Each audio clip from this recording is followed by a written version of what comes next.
আসসালামু আলাইকুম ওয়া রাহমাতুল্লাহ। প্রিয় শিক্ষার্থীরা, আশা করি তোমরা সবাই ভালো আছো।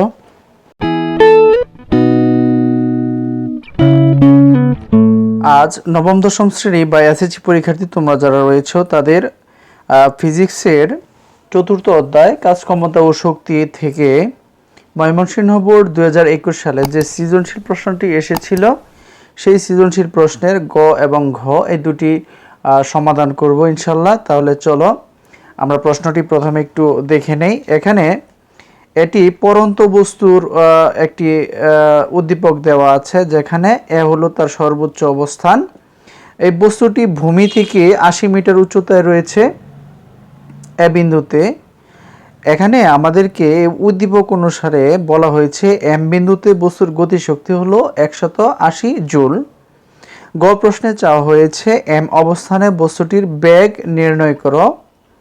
ঘ প্রশ্নে চাওয়া হয়েছে এ অবস্থান থেকে বস্তুটিকে মুক্তভাবে ছেড়ে দিলে বি ও সি বিন্দুতে বস্তুটির বিভব শক্তি ও গতিশক্তির পরিবর্তনের গাণিতিক ব্যাখ্যা দাও।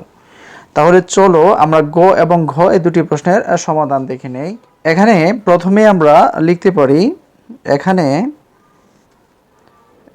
এখানে আমাদের কাছে বস্তুটির ভর দেওয়া আছে কত, এখানে ভর কমা এম ইকুয়াল ভরের মান আছে কত 10 কেজি এবং এম বিন্দুতে গতিশক্তি অর্থাৎ টি অফ এম বিন্দুতে গতিশক্তির মান আছে আমাদের দেওয়া হয়েছে 180 জুল।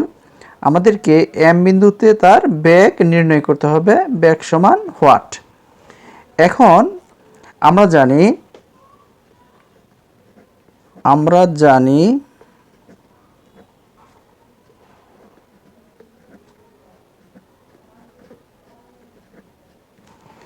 জানি এম বিন্দুর ক্ষেত্রে গতিশক্তি, এম বিন্দুতে গতিশক্তি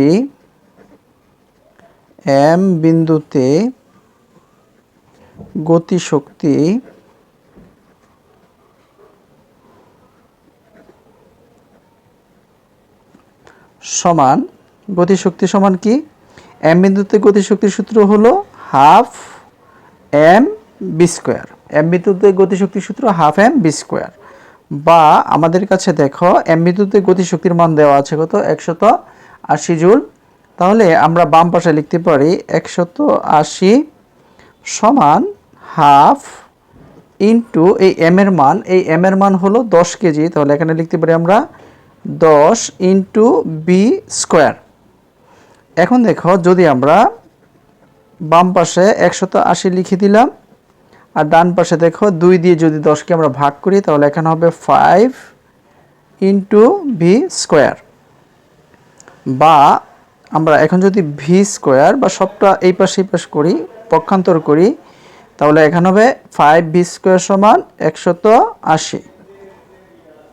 বা আমরা লিখতে পারি 5 যেহেতু বি স্কোয়ারের সাথে গুণ আকারে আছে, তাহলে এটি সমান চিহ্নের ডান পাশে নিয়ে গেলে অবশ্যই ভাগ হয়ে যাবে। তাহলে ভি স্কোয়ার সমান আমরা লিখতে পারি 180 ভাগ 5 বা ভি স্কোয়ার। এখন যদি 180কে আমরা 5 দিয়ে ভাগ করি তাহলে এর মান হবে কত 36। কত হবে 36। এখন আমাদের কাছে ভি এর মান চাওয়া হয়েছে, সুতরাং এই স্কোয়ার উঠিয়ে দিতে গেলে আমাদেরকে উভয় পাশে রুট করতে হবে। তাহলে আমরা দিয়ে দিলাম রুট ওভার বি স্কোয়ার সমান রুট ওভার 36। অতএব ভি সমান 6 মিটার পার সেকেন্ড। অর্থাৎ এম বিন্দুতে বস্তুটির বেগ হলো 6 মিটার পার সেকেন্ড। অতএব এম বিন্দুতে বস্তুটির বেগ 6 মিটার পার সেকেন্ড।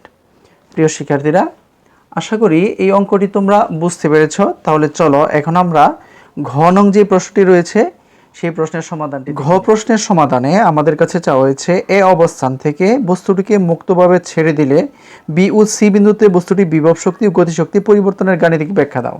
তাহলে আমরা বি বিন্দুতে বিভব শক্তি এবং গতিশক্তি এবং সি বিন্দুতে বিভব শক্তি এবং গতিশক্তি নির্ণয় করে যদি আমরা বিয়োগ করে দেই তাহলে আমরা কাঙ্ক্ষিত ফল পেয়ে যাব। তাহলে আমরা লিখতে পারি বি বিন্দুর ক্ষেত্রে বিভব শক্তি, বি বিন্দুর ক্ষেত্রে বিভব শক্তি, বি বিন্দুর ক্ষেত্রে আমরা বিভব শক্তি বের করি। বিভব শক্তির সূত্র কি? বিভব শক্তি ইপি সমান আমরা জানি কি mgh। বিভব শক্তি ইপি সমান mgh। ইপি অথবা আমরা এখানে ভি দিয়ে প্রকাশ করতে পারি, ভি সমান বিভব শক্তি ভি সমান mgh। তাহলে দেখো যেহেতু এটি বি বিন্দুর ক্ষেত্রে বিভব শক্তি, তাহলে এখানে লিখতে পারি বিভব শক্তি বি বিন্দুতে তার mgh। এখন এখানে m এর মান আমাদেরকে উদ্দীপকে m এর মান বস্তুটির ভর 10 কেজি দেওয়া আছে, 10 কেজি ইন্টু জি এর মান আমরা জানি 9.8 এবং উচ্চতা। এখন কথা হলো বিভব শক্তির নির্ণয় করার সময় আমরা বস্তুটি ভূমি থেকে কতটুকু উপরে আছে সেই উচ্চতাটুকু নেব। তাহলে দেখো বি বিন্দুটি এই ভূমি থেকে 20 মিটার উচ্চতায় আছে, তাহলে এখানে হবে 20। এখন যদি একে আমরা ক্যালকুলেশন করে দেই তাহলে এর মান কত হয়? এর মান হবে 10 ইন্টু 9.8 ইন্টু 20, 1960 জুল, 1960 জুল। এটি হলো বি বিন্দুর ক্ষেত্রে বিভব শক্তি। এখন চলো বি বিন্দুর ক্ষেত্রে আমরা গতিশক্তি নির্ণয় করি। তাহলে আমরা লিখব বি বিন্দুতে গতিশক্তি, অতএব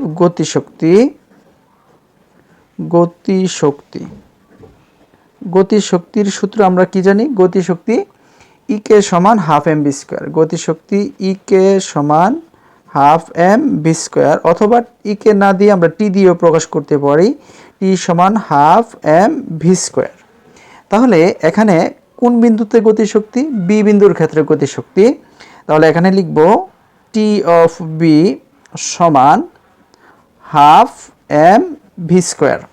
বি বিন্দুর ক্ষেত্রে গতিশক্তি নির্ণয় করতেছি। দেখো এখন আমরা এখানে লিখতে পারি হাফ ইন্টু এই এম এর মান হলো 10 কেজি, আর এই ভি স্কোয়ার সমান আমরা জানি ইউ স্কোয়ার প্লাস 2gh।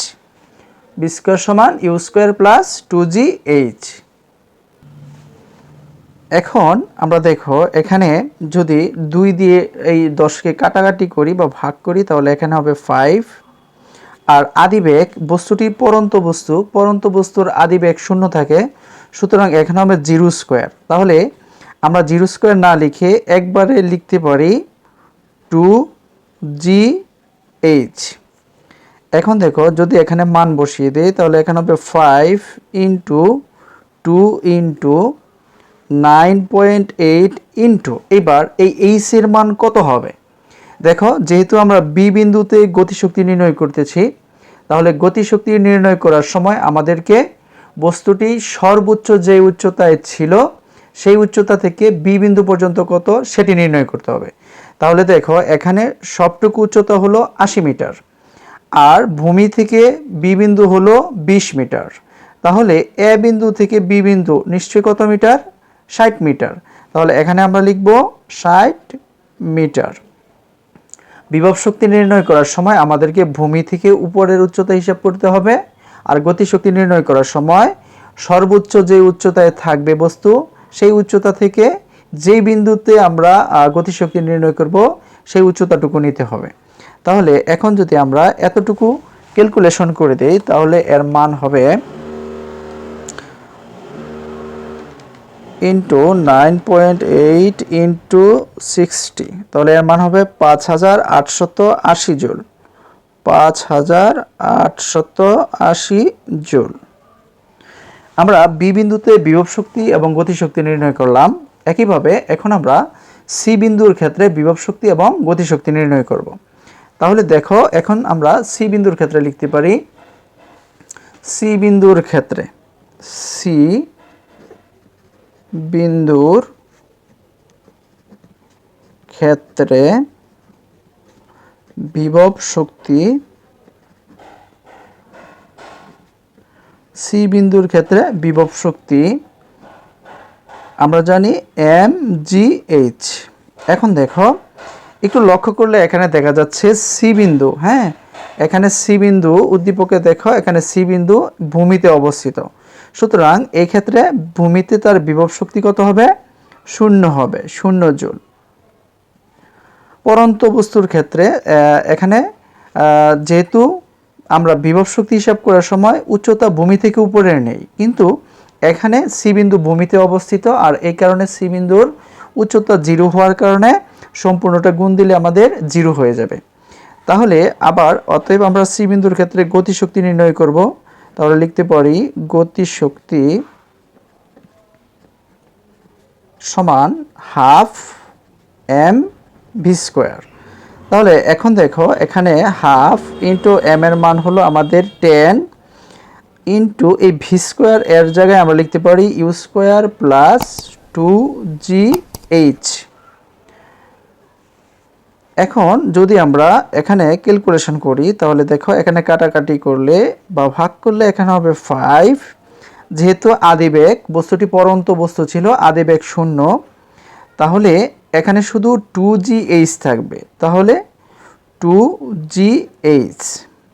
এখন চলো এখানে আমরা মান বসিয়ে দেই। তাহলে 5 ইন্টু 2 ইন্টু 9.8 ইন্টু, এবার গতিশক্তি হিসাব করার সময় আমাদেরকে সর্বোচ্চ যে উচ্চতায় বস্তু ছিল সেই বিন্দু থেকে আমরা যেই বিন্দুতে গতিশক্তি হিসাব করতেছি সেই বিন্দুর উচ্চতা নিতে হবে। তাহলে এখন দেখো বস্তুটি ছিল এ বিন্দুতে, বস্তুটির আমরা গতিশক্তি নির্ণয় করতেছি সি বিন্দুতে, তাহলে এ থেকে সি বিন্দু পর্যন্ত তার দূরত্ব বা উচ্চতা হলো কত? 80 মিটার। তাহলে এখানে হবে 80 মিটার। এখন যদি আমরা একে গুণ করে দেই তাহলে এর মান হবে ইন্টু 9.8 ইন্টু 80 7840 জুল।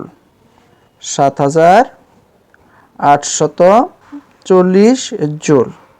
প্রিয় শিক্ষার্থীরা, আমরা বি বিন্দুতে বিভব শক্তি গতিশক্তি, সি বিন্দুতে বিভব শক্তি গতিশক্তি নির্ণয় করলাম। এখন বলা হয়েছে বি এবং সি বিন্দুতে বিভব শক্তি গতিশক্তির পরিবর্তন। পরিবর্তন বলতে এখানে আমাদেরকে বিয়োগ করে দিতে হবে। তাহলে লিখব অতএব বি ও সি বিন্দুতে বিভব শক্তির পরিবর্তন। অতএব বি ও সি বিন্দুতে বিভব শক্তির পরিবর্তন আমরা লিখতে পারি বিভব শক্তির পরিবর্তন সমান, বিভব শক্তির পরিবর্তনকে আমরা যদি ভি ধরে নেই তাহলে এর মান, তাহলে বি বিন্দুতে বিভব শক্তি কত? দেখো বি বিন্দুতে বিভব শক্তি আমরা পেয়েছিলাম 1960, তাহলে এখানে হবে 1960 বিয়োগ, আর সি বিন্দুতে বিভব শক্তি পেয়েছি কত? 0। তাহলে বিয়োগ করলে আমাদের হবে 1960 জুল এবং গতিশক্তির পরিবর্তন। অতএব বি ও সি বিন্দুতে গতিশক্তির পরিবর্তন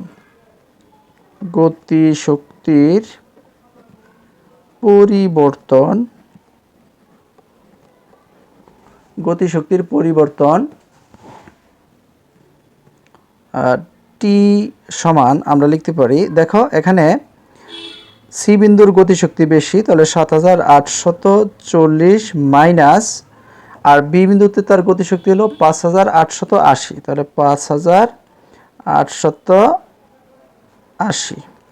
এখন যদি আমরা বিয়োগ করে দেই তাহলে এখানে দেখো কত হয়? 0। বিয়োগ করলে 0, 8 আছে 14 হবে, 6 হলে হাতে আছে 1, 9 আছে 18 হবে, 9 হলে হাতে আছে 1, 6 7, তাহলে 1960 জুল। তাহলে আমরা বলতে পারি বি এবং সি বিন্দুতে বিভব শক্তি এবং গতিশক্তির পরিবর্তন সমান। অতএব বি ও সি বিন্দুতে বি ও সি বিন্দুতে বিভব শক্তি ও গতি শক্তির পরিবর্তন সমান। বিভব শক্তি এবং গতি শক্তির পরিবর্তন সমান। প্রিয় শিক্ষার্থীরা, আশা করি তোমরা এই অঙ্কটি বুঝতে পেরেছ। আজ এ পর্যন্তই। ভিডিওটি ভালো লাগলে অবশ্যই লাইক এবং শেয়ার করবে। আল্লাহ হাফেজ।